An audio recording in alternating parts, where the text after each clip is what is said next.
Então, começando então o nosso estudo hoje, o nosso nono estudo de Paulo aos Coríntios, né?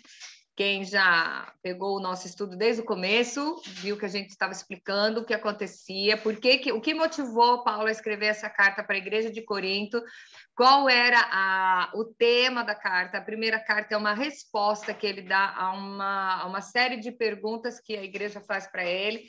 É uma carta muito profunda, porque ele aborda muitos assuntos, mas era uma resposta de situações que estavam acontecendo lá, tá? E agora nós vamos começar na segunda carta que ele escreveu. Na verdade, existem duas teorias, porque como ele se refere à carta severa, se deduz que ele escreveu uma terceira carta, uma segunda carta, entre essas duas.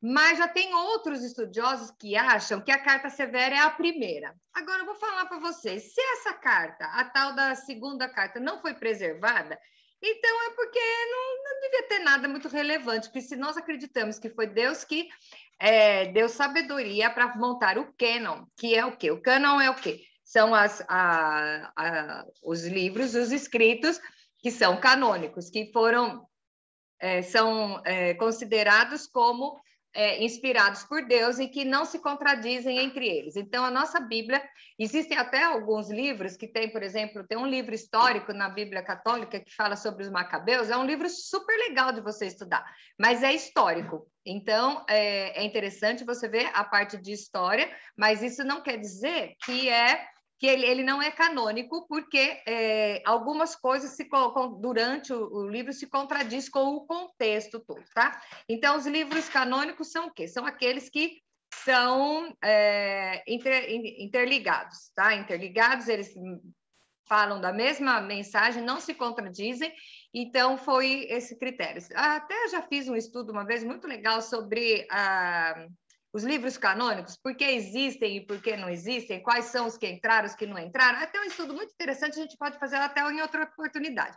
Mas o que eu quero dizer aqui é o seguinte: se essa carta existiu realmente e ela não foi preservada, acho que é porque não tinha que ser, porque, na verdade, isso são cartas que Paulo escreveu para as igrejas.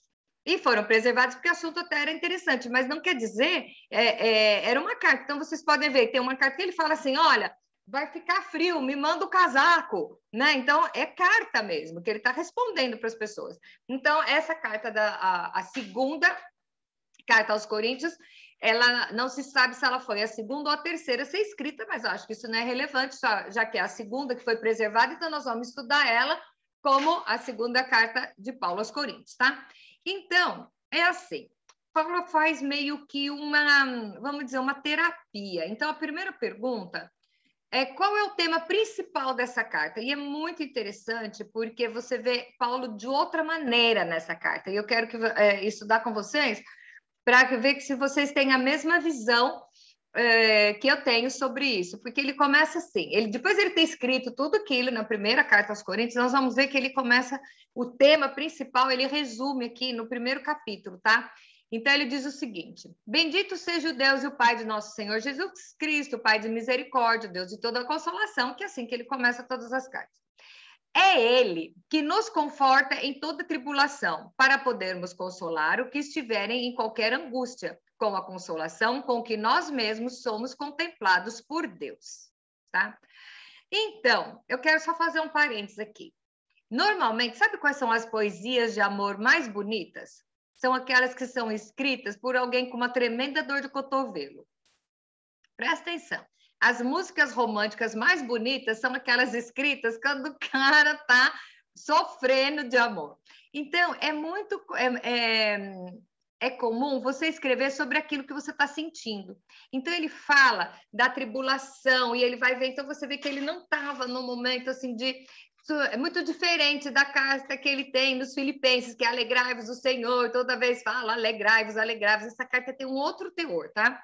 Então, ele fala assim, porque assim como os sofrimentos de Cristo se manifestam em grande medida a nosso favor, assim também a nossa consolação transborda por meio de Cristo. Mas, se somos atribulados, é para vosso conforto e salvação. Vosso, ele está falando para os coríntios, tá?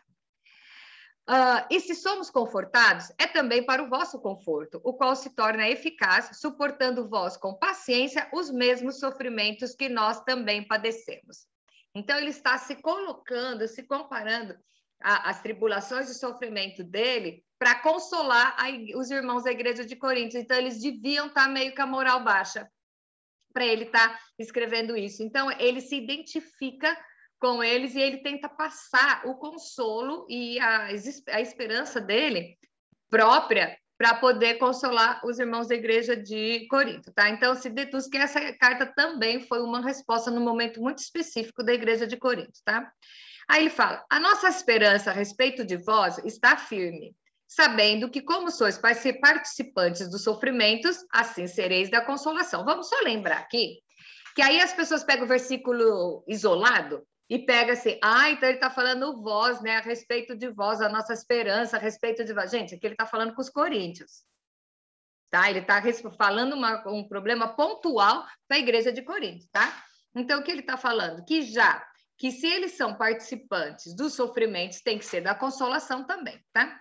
Porque não queremos, irmãos, que ignoreis a natureza da tribulação que nos sobreveio na Ásia, porquanto foi acima das nossas forças, a ponto de desesperarmos até da própria vida. Contudo, já em nós mesmos tivemos a sentença de morte, para que não confiemos em nós, e sim no Deus que ressuscita os mortos, o qual nos livrou e livrará de tão grande morte. E quem temos esperado que ainda continuará a livrar-nos, ajudando-nos também vós, com as vossas orações a nosso favor, para que por muitos sejam dadas graças a nosso respeito pelo benefício que nos foi concedido por meio de muitos. Então, qual é o teor dessa carta? Ele está dizendo o seguinte: mesmo no meio da tribulação, nós podemos ser vencedores, porque a gente tem que desviar o foco da sua dor e saber que por causa de um propósito você está passando por aquilo. Então, luta, todo mundo tem luta.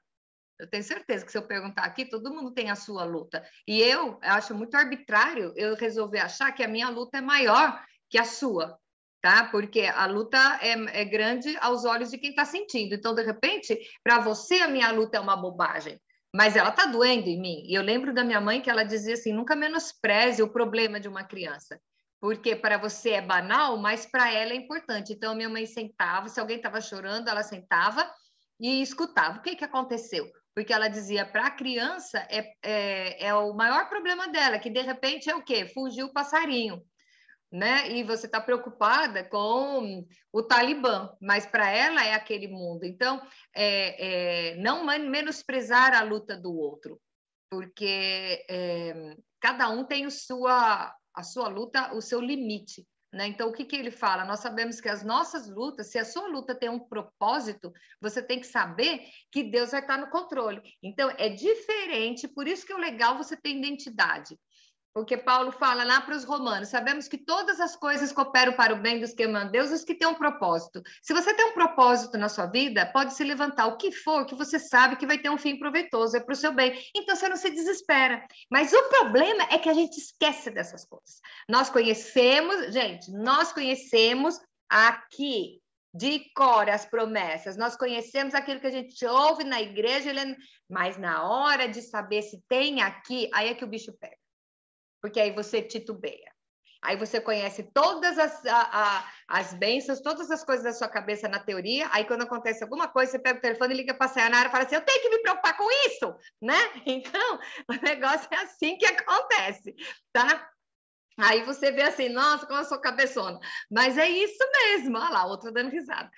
Mas então é assim, nós temos as nossas lutas e ele começa a contar a luta que ele teve e assim o mesmo consolo o que ele está falando, o mesmo consolo que eu tive, vocês têm que ter também, que é o quê? Nós temos um propósito e no meio do sofrimento nós temos a salvação e o consolo que vem de Cristo. Então vocês veem que por que eu acho que essa carta ela é muito séria, ela é muito profunda, não é porque ela vem dar os mistérios, o que vai ter no céu, que tipo de piso tem na minha casa celestial, não é isso. Ela nos ensina a lidar com a adversidade, com maturidade para lidar com a adversidade, com a nossa luta. Então, eu volto sempre a falar, é uma questão de identidade. tá? Quando você sabe quem você é, que local você ocupa no universo, tá? Você vai passar por tudo batido. Você vai ficar triste, você vai ficar jururu, mas você sabe, não, eu tenho um propósito na minha vida, então todas as coisas vão cooperar para o meu bem, beleza? Segunda pergunta. Qual é a glória que Paulo reivindica para si? E é muito legal, porque as pessoas, existe uma coisa que é falsa humildade, eu acho muito legal. Aí eu me orgulho da minha humildade. Quem já conheceu gente assim? Ah, eu sou. Gente, humildade não tem nada a ver com pobreza, tá? Eu já conheci rico, humilde, pobre e soberbo. Mas o fulano que se orgulha da sua humildade, ele fica fazendo propaganda da bondade dele. Aquele povo que vai dar cesta básica e tira selfie, tá? Então, é bem isso aí. E Paulo, ele vai reivindicar, olha o que ele fala aqui. A pergunta é qual a glória que Paulo reivindica para si? Porque a nossa glória é essa, o testemunho da nossa consciência de que com santidade e sinceridade de Deus, e não com sabedoria humana, mas na graça divina, temos vivido no mundo e mais especialmente para convosco. Porque nenhuma outra coisa vos escrevemos, além das que ledes e bem compreendeis, e espero que compreendereis todo, como também já em parte nos compreendestes, que somos a vossa glória, como igualmente sois a glória do dia, sou a nossa glória no dia de Jesus nosso Senhor. O que ele está falando aqui?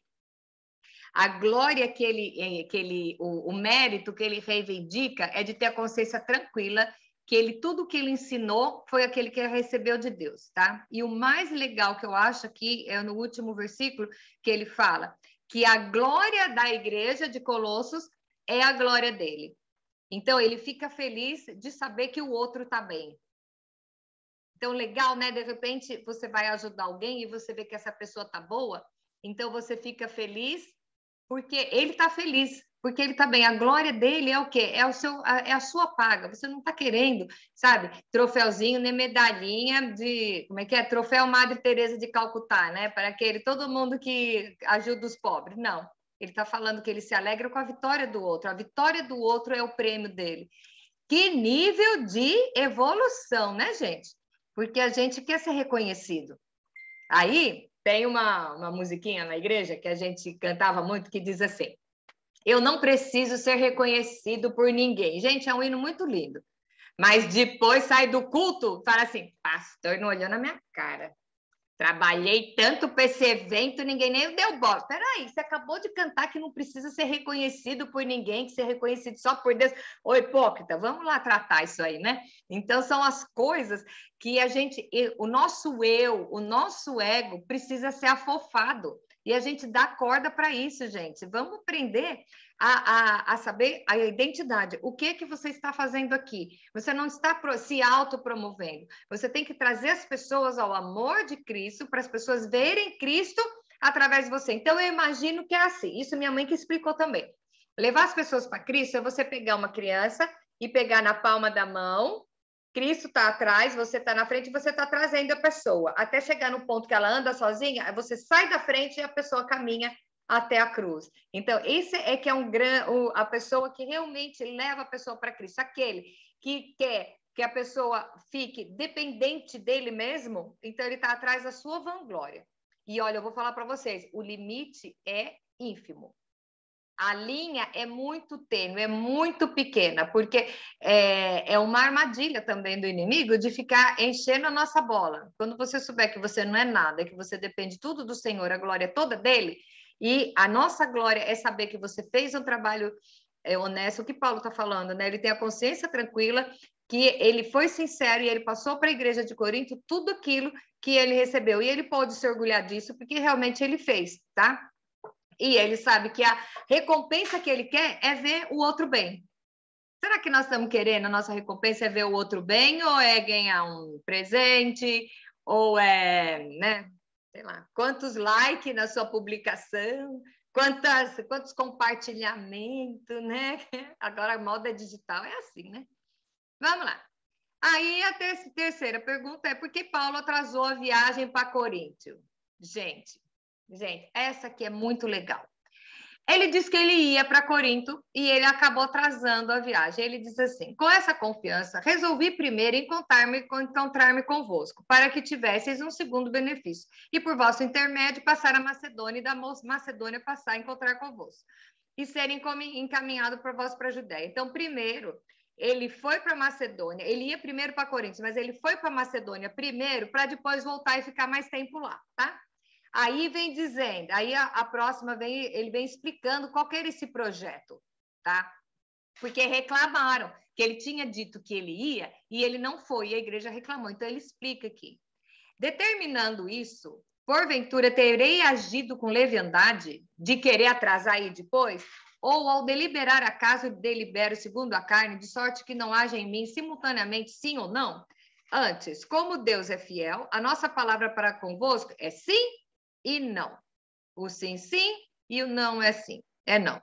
Porque o Filho de Deus, Cristo Jesus, que foi por nosso intermédio anunciado entre vós, isto por mim, Silvano, Timóteo, não foi sim e não, mas simplesmente um sim. Porque quantas são as promessas de Deus, tantas nele tem o sim, portanto, também por ele é o amém, para a glória de Deus e por intermédio. Amém aqui quer dizer o assim seja, tá?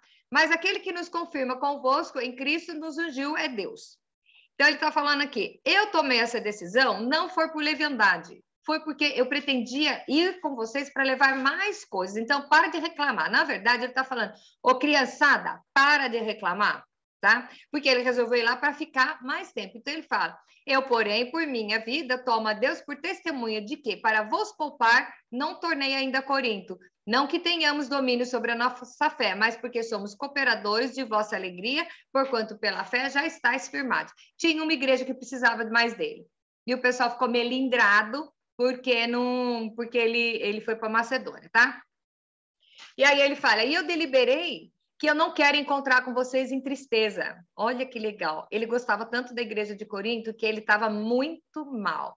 Porque se eu vos entristeço, quem me alegrará? Senão aquele que está entristecido por mim mesmo. Então, ele não queria ir lá para compartilhar palavras de tristeza com a igreja de Corinto. Eles ficaram mais chateados ainda, tá? Então ele fala: "E isso escrevi para que quando eu for, não tenha tristeza da parte daqueles que deveriam alegrar-me, confiando em todos vós que a minha alegria é também a vossa alegria. Porque em meio de muitos sofrimentos e angústias do coração vos escrevi, com muitas lágrimas, não para que ficasseis entristecidos, mas para que conhecesseis o amor que vos consagro em grande medida." Então, aqui é uma menção à segunda carta, que ele deve ter escrito uma carta que ele estava muito triste, tá bom? Então, por que ele não foi? Porque ele queria encontrar com a igreja quando ele estivesse alegre, tá? Agora vem entrar. Como agir com o arrependido? Capítulo 2. Se alguém causou tristeza, não o fez apenas a mim, mas para que eu não seja demasiado áspero, digo que em parte a todos vós. Basta-lhe a punição pela maioria. Alguém tinha pisado na bola lá, tá? De modo que deveis, pelo contrário, perdoar, confortar, para que não seja o mesmo consumido por excessiva tristeza. Então, isso aqui é o seguinte: alguém cometeu uma besteira e se arrependeu. Então, eu vou dizer para vocês como você vai lidar com. Vocês veem que lá na igreja, na carta, a primeira carta, o que ele fala para aquele cara que transava com a madrasta?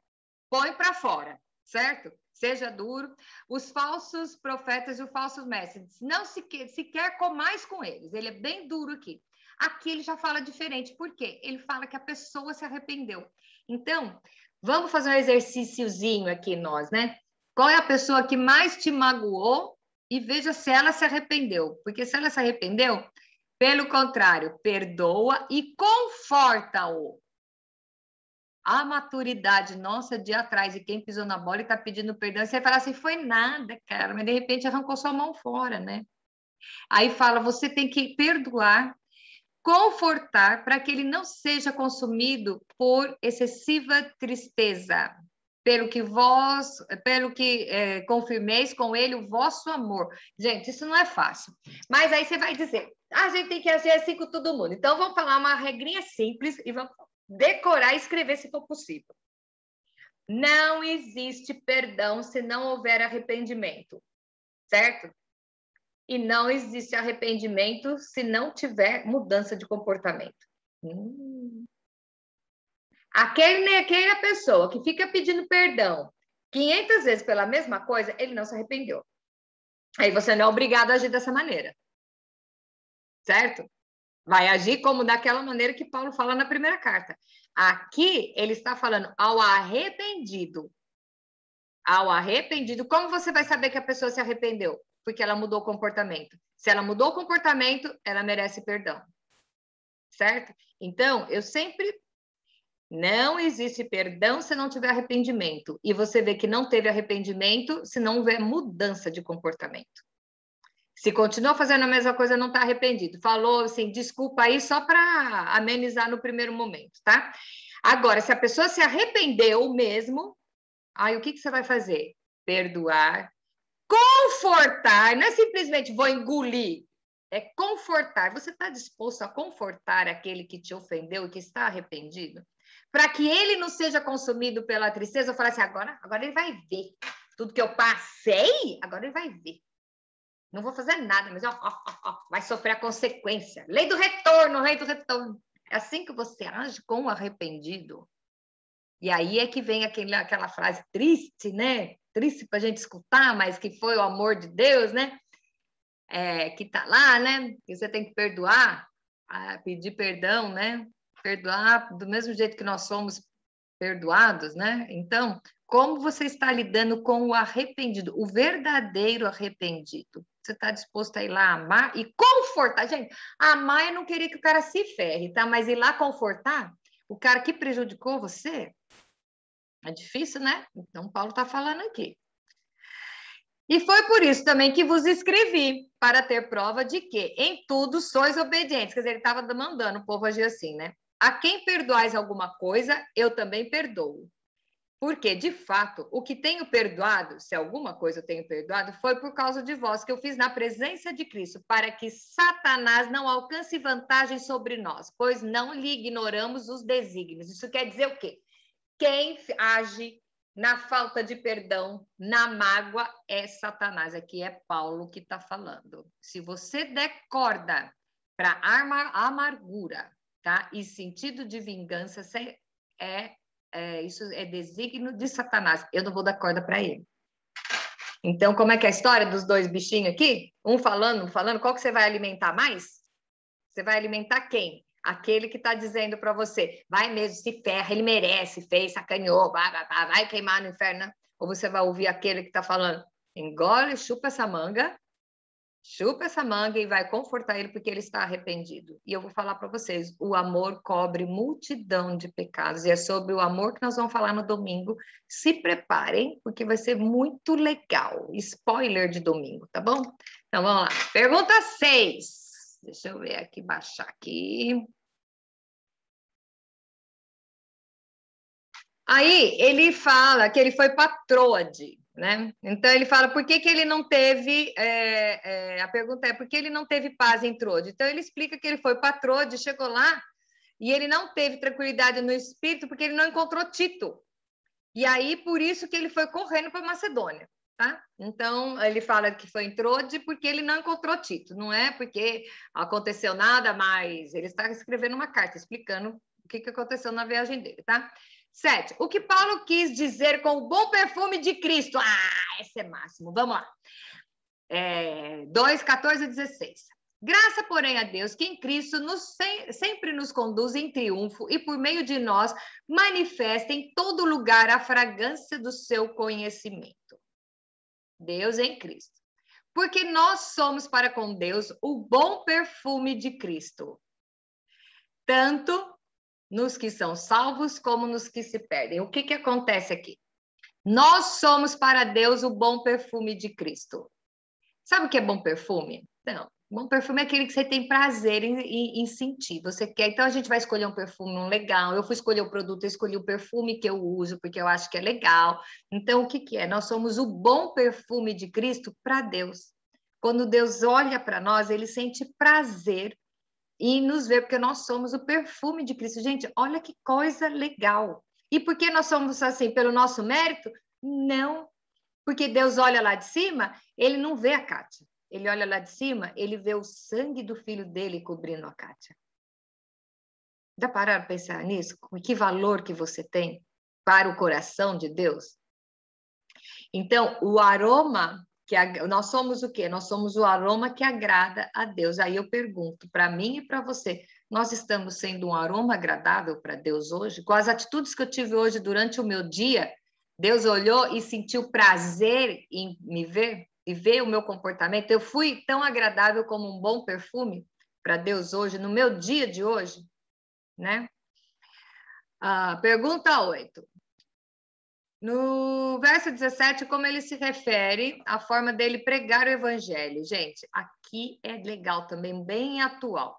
Porque nós não estamos, como tantos outros, mercadejando. Ai, gente, é barata essa palavra. Mercadejando a palavra de Deus. Antes, em Cristo é que falamos a presença de Deus com sinceridade e da parte do próprio Deus. Então, vou falar aqui. O que é que ele está falando aqui?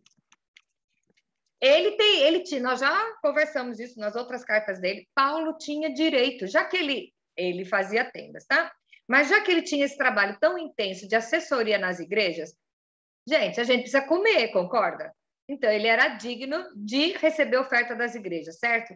Mas uma coisa é eu entregar uma oferta para uma pessoa que está sendo bênção na minha vida. Uma coisa é você sustentar o líder da sua igreja, que ele está dedicando um tempo para isso. Isso é uma coisa. Outra coisa é cobrar para fazer isso. Mercadejar. Gente, mercadejar é uma palavra muito pesada. E ele fala que ele não mercadejava a palavra de Deus, quer dizer, ele não vendia. E a gente vê certas pessoas, eu conheci até pessoas assim, eu tenho uma palavra de Deus para você. Aí fala a palavra de Deus, fala assim, então, mas eu estou precisando de R$500. Entendeu? Então, isso não é oferta, isso é preço. Você está botando preço. Então, Paulo fala bem legal isso aqui, que ele jamais mercadejou. E muitas vezes, ele falou lá na primeira carta aos Coríntios, ele fala, eu não teria direito de me casar de novo, de ter uma mulher irmã e de viver das ofertas. Eu tenho esse direito. Mas eu não faço para vocês não jogarem na minha cara isso, tá? Então... Olha lá, ó, exatamente, Sayonara, fala dos falsificadores da palavra, aquele que pega a palavra e torce para o seu próprio... Então, é assim, tem lá na Bíblia que você não pode deixar o profeta sair de mão vazia, tá? Que o trabalhador é digno do seu salário, não pode atar a boca do boi. Ai, que lindo isso! Aí eu chego e falo assim, então, mas eu cobro tanto para pregar na sua igreja, né? Quanto que é? Não, eu cobro tanto para ir sabe? Então, eu acho que, assim, a pessoa que está mercadejando é diferente de quem está dispondo a sua vida e vivendo da obra. Então, eu acho que a gente tem que sustentar missionário. Os missionários, sabe o que eles estão fazendo? Eles estão indo para onde eu não quero ir. Tá? Aqueles missionários no Afeganistão que estão morrendo lá, estão sendo dizimados pelo Talibã, eles estão lá onde eu deveria estar. Então, o que é? A obra missionária é o seguinte, tem o que vai e o que envia.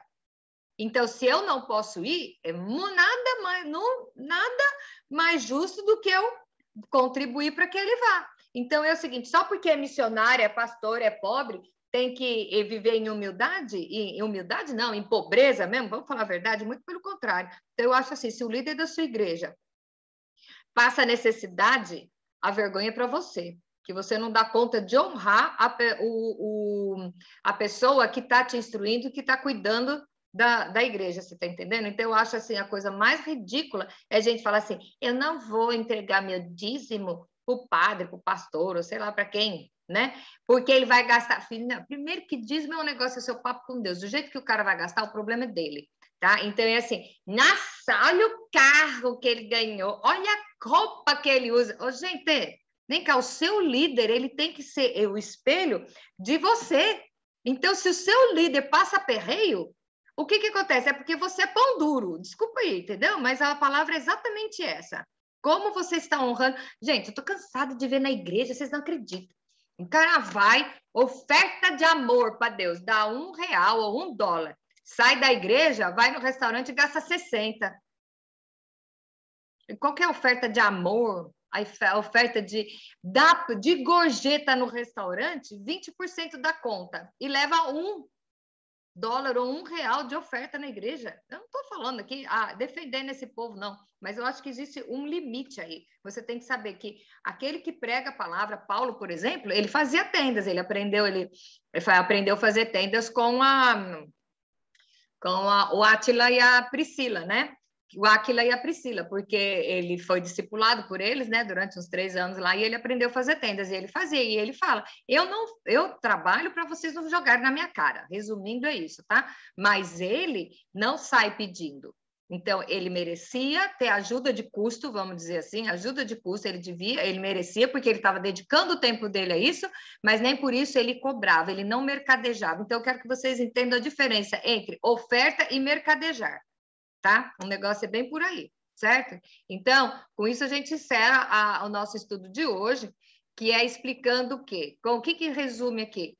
Paulo tem nesses 2 capítulos, ele tem duas posturas. Primeiro, ele está contando as tristezas que ele passou, no momento difícil que ele estava. Ele ensina a como lidar com o arrependido, e ele fala que a consciência dele é pura, porque é limpa, porque ele sabe que ele passou aquilo, ele passou para a igreja de Corinto aquilo que ele aprendeu do Senhor. Então, a pergunta para nós é o quê?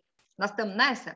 Deus está olhando lá de cima e falando assim, lá, essa menina é o bom perfume de Cristo. Eu estou sendo agradável às narinas do Senhor como bom perfume, ou eu estou cheirando sepulcro aberto? Ai, gente, a Bíblia é pesada, fala em sepulcro caiado. Sabe o que é sepulcro aberto, gente?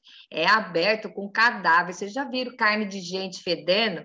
Gente, se você acha que cachorro fede, ser humano fede muito mais. Quando morre alguém dentro do carro, pode jogar fora o carro, porque não há o que limpe. Então, e a Bíblia fala que tem pessoas que são como sepulcro aberto. Aí você é um sepulcro. Nossa, agora peguei pesado, né? Nós somos um sepulcro aberto ou nós somos o bom perfume de Cristo?